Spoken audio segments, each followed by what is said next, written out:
So let's proceed with this one, which is about the conversion between Cartesian and polar form and vice versa. We have been talking shortly about this help table, how you get to remember these important values of sine, cosine, and tangent. Well, it's like you count upwards from 0 to 4, take the square root, and then half of that value. That's easy to remember. Anyway, it helps for us to get this conversion done. Look here, we have z equals 1/3 plus 1/4 j in Cartesian form, of course. And now what we all know, meanwhile, is that the so-called radius or even modulus or absolute value of a complex number is always the square root of the squared sum of its components. This is due to the Pythagorean theorem, of course. And so we end up with square root of the square of 1/3 is 1/9, square root of 1/4 is 1/16, so 1/16. And now, funnily, if we combine these two squared fractions to one fraction, we take the product below. You know that these two numbers do not have a single common factor, of course, because this is the square of 3, and this is 2 to the power of 4. So they don't have any single common prime factor inside. But 9 times 16 is, of course, 144. If it strikes you that this is 12 squared, this is not by chance, of course, because we can also look here. It's funny to know this. If we have 9 times 16, we can also write 3 squared times 4 squared, for example. And then by using the third, it should be the third law of potency, we can summarize the base to 3 times 4 and then take the square outside, so it must be 12 squared. It's no surprise that the product of these two squares is also a square. Okay, so far so good. That's not hard to see. Anyway, if we expand the fractions to that end, we have to take the one here by 16, which makes 16, and this one must be taken times 9. So we have 16 plus 9, which is 25, and that's again our Egyptian triple, where the sum of two squares is also a square. That's nice, because in the end we have a square fraction here where we can easily take the root so that the result gets rational. That's an advantage, at least. It might have been irrational, but in the end it's rational, at least. So 5/12, 5 by 12 for all. I say for all because you know that we want to calculate the polar coordinates not only for z, but also for its complex conjugate, its opposite number minus z, and the complex conjugate of this one, minus z star. Anyway, so that's a case for our famous arc-tangent formula, which you know, which always takes the imaginary part in the nominator, in the numerator, and the real part of the complex number in the denominator. So please take care, because it should be then it should be arctangent of fraction line. First you take the imaginary part, so it's 1/4 above, and then 1/3 below the fraction line, which means in the end that you can simplify it to a single fraction where 3 appears in the numerator and 4 in the denominator. Okay, so that's exchanged, like, and then in the end it's 3 by 4. Of course, this is something you cannot really calculate without a pocket calculator, so we would use it in this case. It's around 0 point, I should say, because this is from my German notation, 0.64 in the the arc measure, the radians measure for angles, which is preferred in mathematics, but it corresponds to 37 degrees roughly. This is, for engineers, it's still useful and usual to use this degree measure to have a more, well, concrete picture. Most people easily understand what we mean by 37 degrees, and not so many people have a feeling what the radians value of 0.64 means as an angle. So this is the official result, and this is for purposes of understanding, roughly visualizing, okay, like this. Now, if we switch to the complex conjugate, we all know that this means that j is replaced by minus j. If we do this here, the imaginary part changes signs. It gets negative 1/4. Of course, this also means that the argument inside the arctangent formula gets negative, but it keeps its value. So now this time it's arctangent of minus 3/4. And so, since the arctangent is also has a point symmetry, if I may say so, to the center of the coordinate system, it means if the argument changes its sign, also the result changes its sign. So that's clear. We suddenly get negative 37 degrees for this one, and that's also correct in the sense of changing signs for the argument of a complex number when you construct the complex conjugate. On the other hand, the opposite number, minus c, to this one, takes a minus sign, of course, everywhere. So with the real part and the imaginary part, both change their signs. Now, and the result of all this, which I discussed in my script, but I think Martin took this over. He was shortly talking about this. Yes, this case distinction here that we need to make.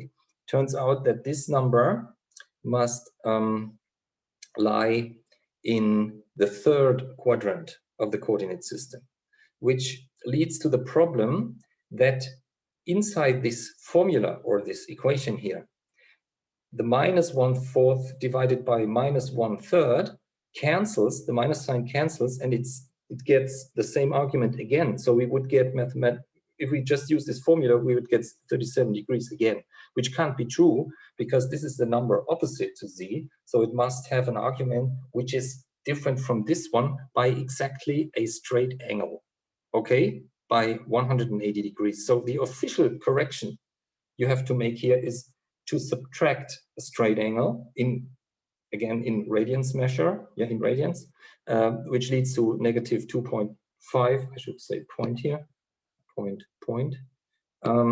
But anyway, in the degree measure, it would be negative 143 degrees. It's no problem if you are thinking about this. It's no problem to use a positive value instead, which lies in the range from 0 to 360 degrees. That's also allowed. But this is the mathematically official range of arguments has been defined as let me see, minus p lower than phi, lower or equal p. You see, and that's why one uses negative values of the argument in the lower half of the Gaussian plane, and positive values only in the upper half. That's the mathematical convention. But another allowed convention would be, perhaps I put this here, would be to use 0 lower or equal phi lower than 2 pi. Okay, so but it's of course it's possible to convert from this convention to this convention, but don't forget this has nothing to do with the problem that in the third and also in the second quadrant of the coordinate system we get an error of pi, and we must correct for this error. Officially, in this corresponds to the second quadrant. Here we have to add a straight angle, and here we have to subtract, but in the end you could even subtract here and add here. Important is to make the correction for a straight angle to get 140 degrees negative, positive in this place, instead of the values of the other two. So that was, in short, the result for this. The other way around, if we have this one given, this is not really a complex number, as you see, it's just the polar coordinates with radius and phi, you know, like modulus and argument. We have to find, this is easy, it's just a factor of 2. That means, of course, as you know, that the absolute value of the complex number is 2. In other words, in the graphical representation, it means that the complex number vector has a length of 2. Okay, fine. But this is a argument of minus 2 pi third. In degree measure, this would mean minus a full angle divided by 3, so it's minus 120 degrees. Now the question is, without using a calculator, can you determine the corresponding values for sine and cosine of this angle using this help table? Now the problem is that the range here is only from 0 degrees to 90 degrees, and you have to extend it far away from this to the negative domain of angles, even to negative 120 degrees, or even like it's given here, negative 2p by 3. So before doing this, I have a better idea. Just supposing we actually don't have any calculator. And this is where I came to construct this little sketch here. What does it show? Well, it shows this number here, okay? Because firstly, it must lie on the circle with radius 2.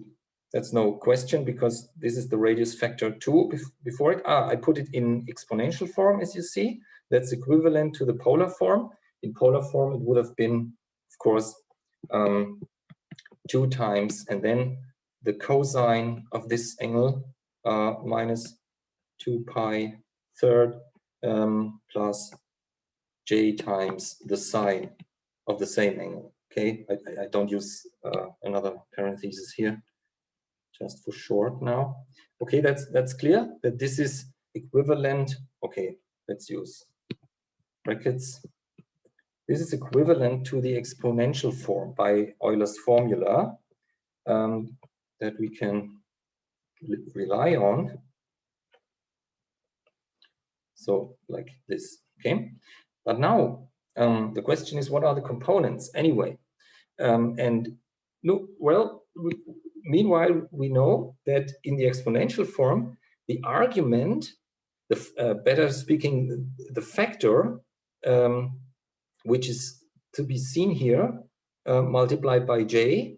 So everything else than j, which means minus 2p third, this is always the direction angle referring to the positive real axis. That's clear. That's also clear when we define polar coordinates. So we already made clear that this is a value, an argument of minus 120 degrees. So it means from the reference axis here, we must go clockwise to a right angle plus another 30 degrees. Okay, because 90 degrees plus 30 degrees is then 120 degrees, but the whole thing counts negative because we go clockwise. So that must be the direction of our number z, where this one is a little 30-degree angle to the imaginary axis. I can make up a little rectangular triangle here to find out what my Cartesian coordinates of this number must be. Because we all know, and this is from the help table, we know that the sine of 30 degrees equals 1/2. And that means, even by roughly approximating, you would say that this section here, which I denoted with x, must be quite exactly half of the radius of this sphere. And the reason is because the sine of this angle of 30 degrees is equal to 1/2, which means because the hypotenuse has a length of 2, this one must have a length of 1. And since we are in the on the negative real axis, that means that the real part of this number must be -1. And that's it, by graphical considerations. Also, the imaginary part is this one. And this corresponds, you see that this is the line adjacent to this angle of 30 degrees. So it corresponds to the cosine, which is this line divided by the hypotenuse again. The hypotenuse has a length of 2. And so this line must have a length of, corresponding to here, that the cosine of 30 degrees is square root of 3 divided by 2. So I take this one times 2 to just to consider that the hypotenuse has length 2. Perhaps I write it down here. In the end, the cosine of, allow me to use the, okay, I take radians, cosine of P6, which corresponds to 30 degrees, equals, well, root 3 by 2. And in this case, the cosine is the respective, let's say, absolute value of the imaginary part divided by the r value, which is the length of the hypotenuse. Look here again. Hypotenuse, this is denoted with r, radius, equals 2. And this one I call this one absolute value of y, because I know it's negative, but I want to make geometry, which is usually takes only positive values. Anyway, so if this has a length of 2, this must be square root of 3. Square root of 3 divided by 2 equals the cosine of 30 degrees, and then negative. And that's the chain of thinking here. Okay, so back again. Where was it? Yeah, here. I can remove this.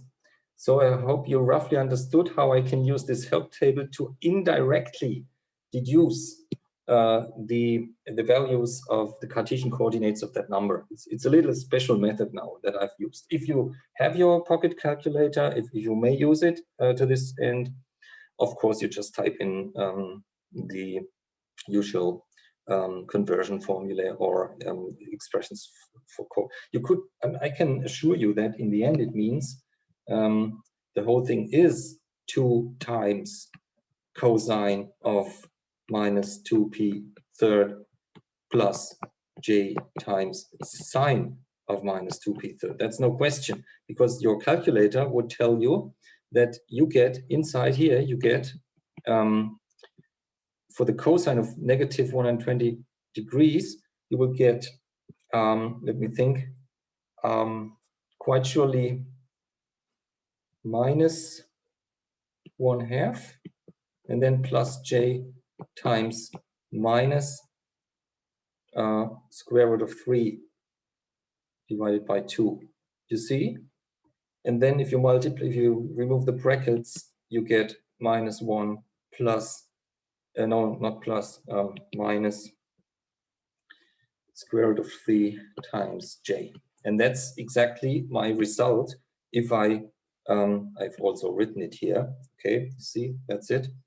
That's my result. But I deduced this from this picture here, from this little graph, by looking at the sides adjacent and opposite to this angle of 30 degrees. Anyway, in the end, it matches.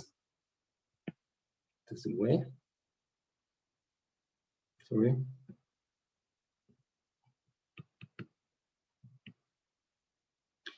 So the next thing to do will be this here. Let's just proceed for now. Although perhaps I should. Okay, let's just go inside here.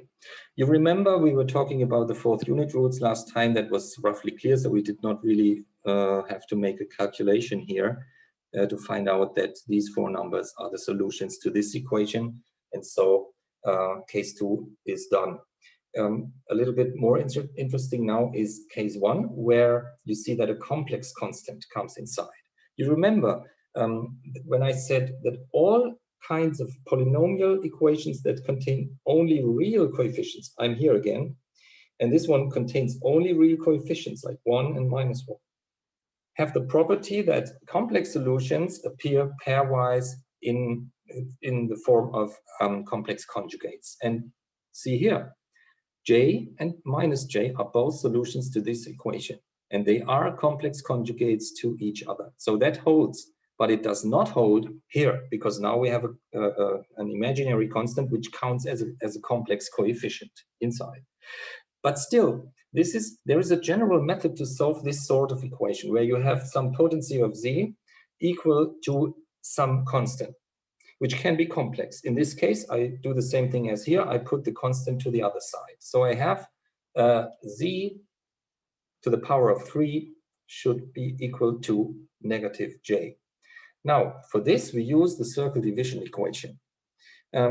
I call this just a constant like C, okay? I replace this by C, or I just name it C. It's equal to -J. And then I use certain standard procedures to perform so-called circle division.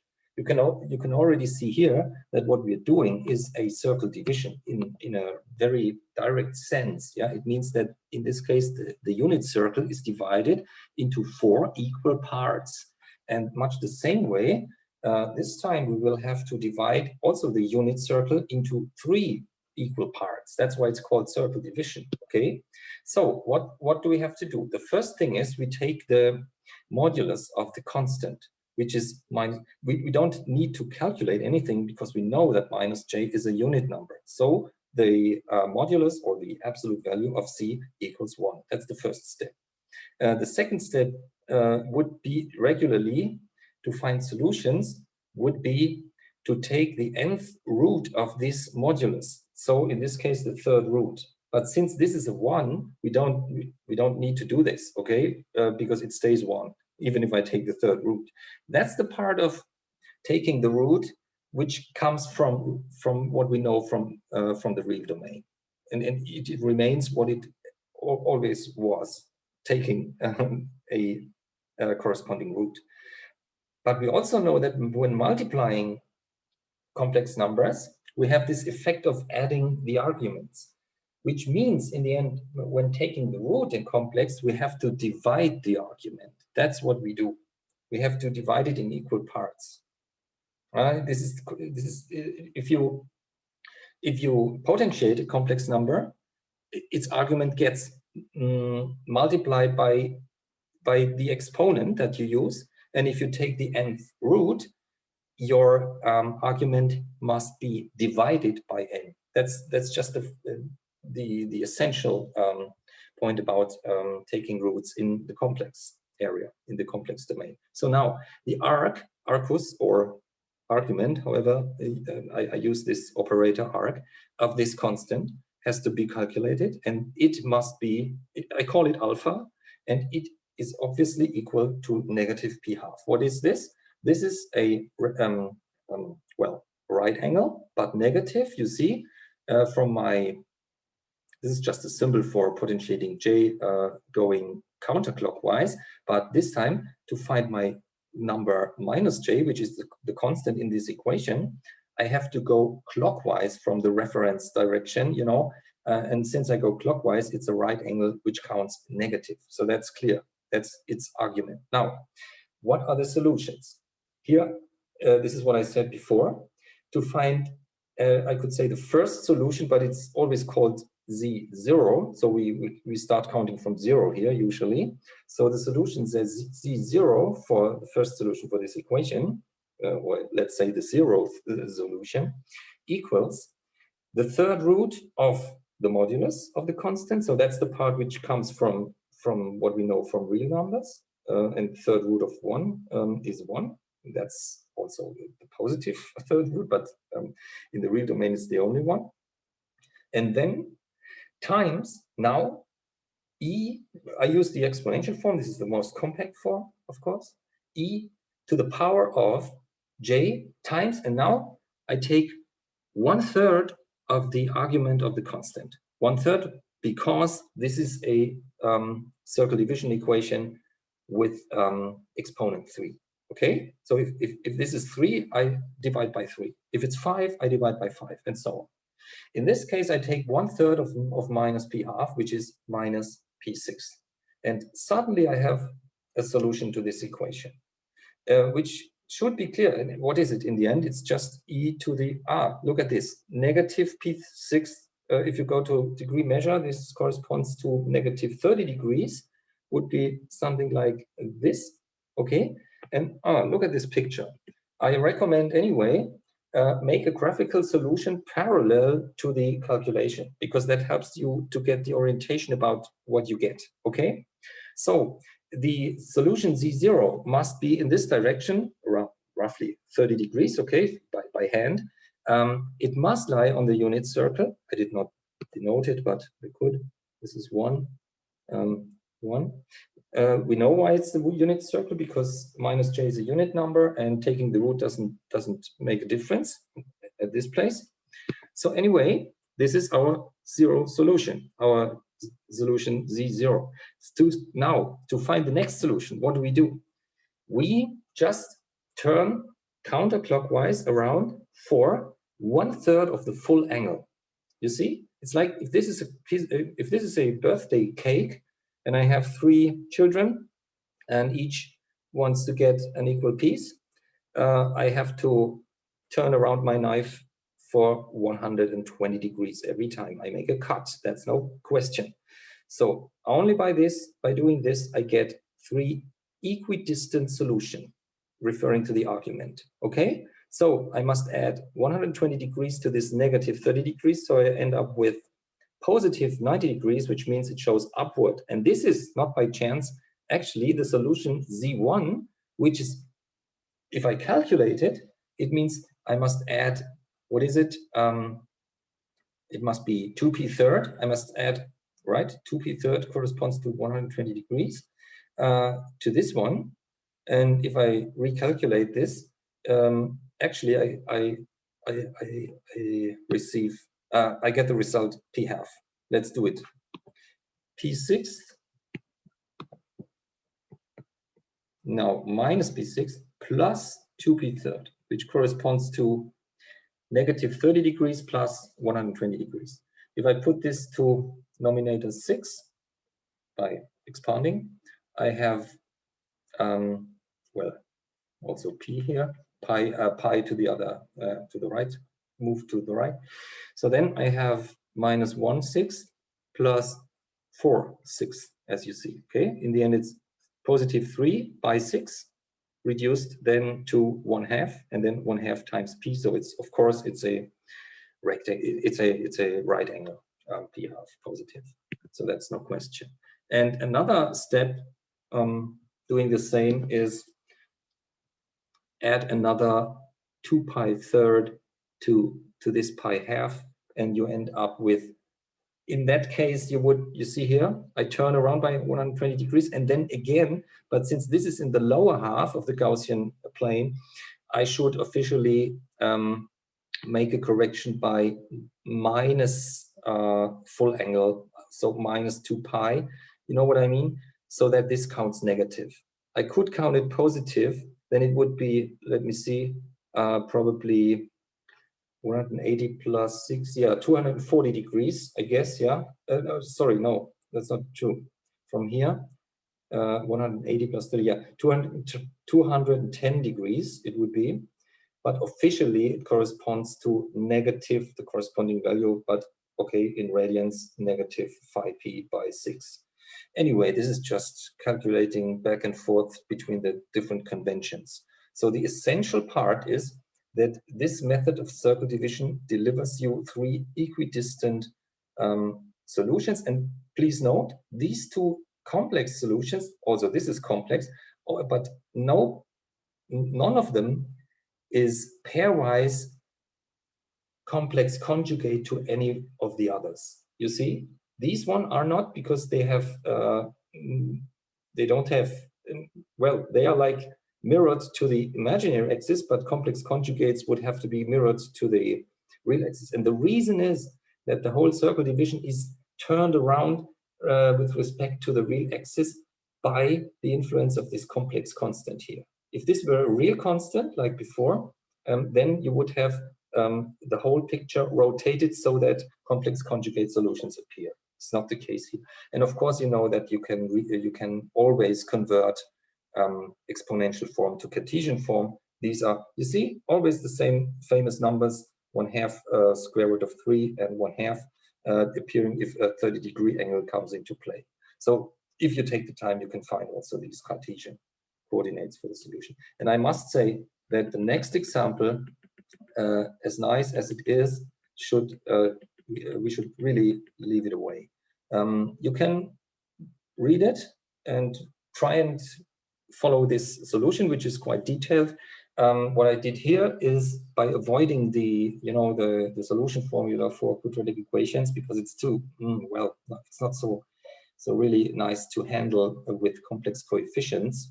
Here, I put these two constants in parentheses just to make clear that they are one single complex constant.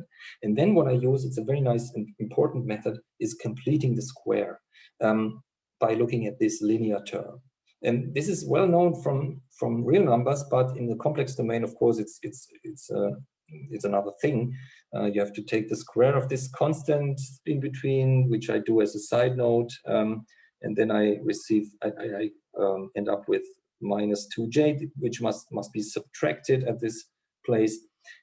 Then I put here, I take over the actual constant, then I put everything together, and then I make a little substitution, a linear substitution, by the way, and then only I have a simple circle division equation with grade 2, which has simply to be solved by taking the square root of this constant in the way we did it before, by then finding two opposite solutions, of course, because I only make two cuts on the circle to find my two solutions. And then we get really really bad numbers here.